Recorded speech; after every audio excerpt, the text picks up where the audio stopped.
Filamu inaanza kwa kututambulisha msichana anayeitwa Jody, ambaye anafanya kazi katika kituo cha mafuta ama gas station.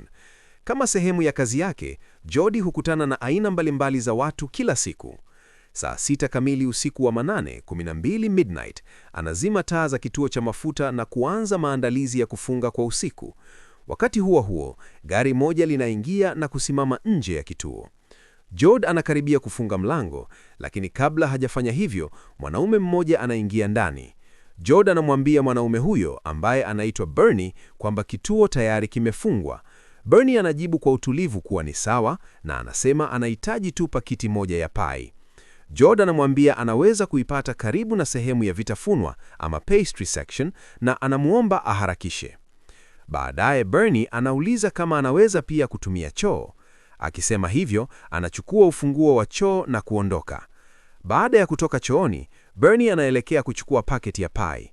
Wakati huo huo, mwanaume mwingine anaingia dukani akiwa amevaa helmeti. Mwanaume huyo anamuomba Jody amuuze tiketi ya bahati nasibu ama lottery ticket.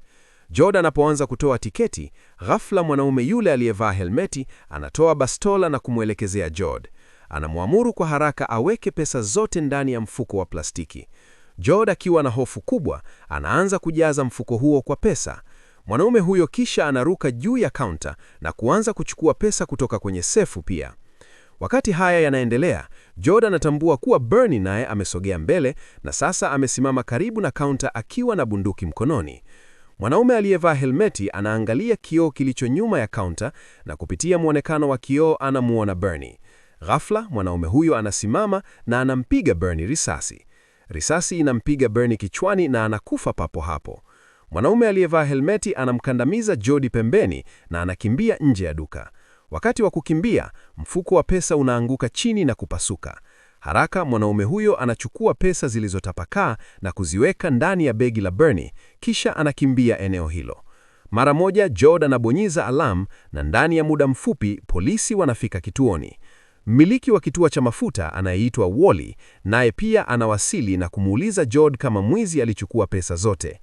Jody anamwambia kuwa mwizi alichukua pesa zote kutoka sefu na kaunta pia. Wally anasikitishwa na kukasirika na anamwambia Jody aende nyumbani akisema watazungumza siku inayofuata. Jody anaondoka kituoni na kuelekea nyumbani kwake. Anapofungua mlango wa nyumba, anashangaa sana kuona begi likiwa katikati ya sebule. Ni lile begi ambalo yule mwanaume aliyevaa helmeti alilichukua kutoka kwa Bernie alipokuwa akikimbia.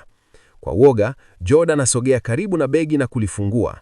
Ndani anakuta limejaa mafungu ya pesa taslimu. Ghafla, sauti inamuonya asisonge wala kusogea. Jody anainua macho na anamuona kijana amekaa ndani ya beseni la kuogea ama bathtub akiwa ameshika bunduki.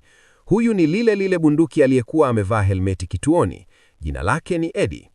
Jody na Eddie wanatazamana na wanaanza kucheka, wakidhihirisha kuwa uporaji wa kituo cha mafuta ulikuwa mpango wao wawili tangu mwanzo. Filamu kisha inarudi nyuma miezi 3 iliyopita. Jody anaonekana akisafiri ndani ya basi, ndipo Eddie anakaa kwenye kiti kilicho mbele yake. Eddie anamwambia anamjua na anamtaja kwa jina lake kamili, Jody Jackson, akisema walikuwa wanasoma shule. Jody anashangaa na kumuuliza kama yeye ni Eddie, naye anakubali. Wanaanza kuzungumza kuhusu maisha ya shule, kisha baadaye wanaenda kula chakula cha mchana kwenye mgahawa. Eddie anamuuliza Jody anafanya kazi gani. Jody anajibu kuwa zamani alitamani kuwa mwimbaji na mwigizaji, lakini kwa sasa anafanya kazi kituo cha mafuta. Eddie kwa mzaha anamuomba aimbe hapo hapo. Jody anakataa kwa adabu na badala yake anamuuliza Eddie anafanya kazi gani. Eddie anamwambia wazi kuwa yeye ni mwizi ama crook. Jody anauliza maana yake na Eddie anaeleza kuwa huiba watu kwa kuwagonga kimakusudi na kuiba pochi au vito, pia huiba magari. Baadaye huwauza vitu hivyo kwa mtu mwingine. Mbele ya macho ya Jody, Eddie anaiba na kupata $500. Jody anasema kuwa Eddie anapata pesa kwa saa moja, kiasi ambacho yeye anapata kwa wiki nzima. Wakiwa wanaongea, Eddie anaanza kuimba na anamshawishi Jody pia aimbe. Jody anapoanza kuimba, sauti yake ni nzuri sana kiasi kwamba Eddie anasimama na kumtazama kwa mashangao mkubwa. Anagundua kuwa Jody ana kipaji kikubwa cha uimbaji. Eddie anampeleka Jody kwenye nyumba ya mwanaume anayeitwa Romeo. Eddie anauliza kama studio iliyo nyuma ya nyumba bado ipo. Romeo anakasirika na kumtuhumu Eddie kwa kumchukua pesa hapo awali. Eddie anamuonyesha pesa, jambo linalomfanya Romeo tatulie. Romeo anafungua mlango na sema kama atalipwa, ataandaa kazi ya kurekodi wimbo. Eddie anampa Romeo $500. Romeo anamuona Jod na anamuuliza kama yuko na Eddie. Eddie anamuita Jod, lakini Jod anasema jina lake la kisanii ni Cinnamon. Eddie anauliza kwa nini amechagua jina hilo. Jod anaeleza kuwa alipinda kidogo, mama yake aliwahi kutumia cumin badala ya cinnamon kwenye chakula cha French toast. Jod alikuwa na malizio ya cumin na mdomo wake ulivumba sana. Baadaye, shuleni mwanamke alileta churros darasani. Watoto wote waliogopa kula. Jod alichukua churro na kula kwa ujasiri, watoto wakamshangilia. Tukio hilo lilimfanya ajihisi jasiri, na kwa kuwa cinnamon ilimpa ujasiri, akachagua jina hilo. Jod anaingia studio na kuimba wimbo wake. Awali, Romeo hapendezwi.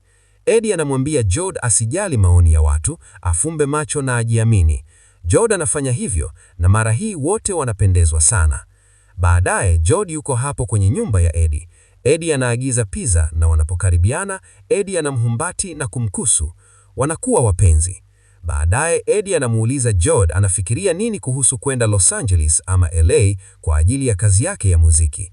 Anasema watahitaji takriban $30 kwa mwaka mmoja. Eddie anasema yeye ndiye meneja wake na atapata pesa hizo. Eddie anaanza kuiba ili kukusanya pesa. Siku moja, mwanaume aliyemuibia saa anamuona na kumfukuza. Eddie anapigwa vibaya na kuporoa pesa zote. Jod anampona na Eddie anasema wamepoteza kila kitu. Jod anasema hawezi kupoteza maisha yake bila kutimiza ndoto. Hatimaye, Jod anapendekeza wizi mmoja mkubwa. Anaeleza kuwa kwenye kituo cha mafuta kuna pesa nyingi hadi $50 na sefu huwa ziko wazi. Wanapanga wizi huo, ndio ule tuliouona mwanzoni, ambapo Bernie anauawa kwa bahati mbaya. Hadithi ikaendelea kuonyesha kuwa ndani ya pakiti za pai kulikuwa na kilo 3 za cocaine, mali ya James, kaka yake Bernie. Kuanzia hapo, maulaji, usaliti, mateso na mapigano yanaendelea mpaka mwisho ambapo James, mama yake na Ernest wanauawa na Eddie na Jod wanafanikiwa kutoroka. Mwisho wa filamu, wakiwa ndani ya gari, Jod anafungua redio na kusikia wimbo wake ukipigwa hewani. Wote wanacheka kwa furaha kubwa na hapo filamu inaishia. Ikiwa umefika hapa, hiyo ina maana umetazama recap yote. Niambie kwa uaminifu kwenye maoni. Je, uzoefu wako ulikuwaje? Je, hadithi ilikushangaza au ulitabiri mizunguko yake? Kama umefurahia maelezo haya ya filamu, bonyeza like na tufikishe lengo la likes 10,000. Usisahau kushare na marafiki zako wanaopenda filamu za crime thriller na ujiandike kwa recaps nyingine kamili kama hizi.